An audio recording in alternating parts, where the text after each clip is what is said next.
大家好，我是彩虹。爱吃糯米的朋友，你就像我这样做，有营养，味道好，做法简单，零失败，看一遍就会，赶快学做起来吧。首先准备250克糯米和50克红米，分别浸泡4小时以上，很容易能碾碎的状态就可以了。淘洗干净，控净多余的水分，然后将2种米一起倒入到绞肉机里面，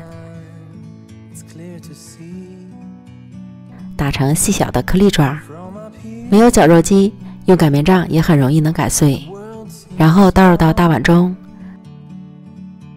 按个人口味加入白糖，30克葡萄干，你也可以不加糖，加一些红枣丁或蜜红豆也一样的好吃。翻拌均匀，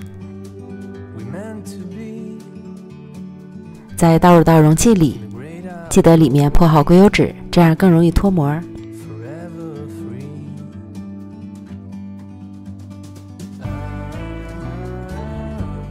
不要去按压，只要将表面铺平即可。放入蒸锅，水烧开后计时蒸30分钟。时间到了，取出来。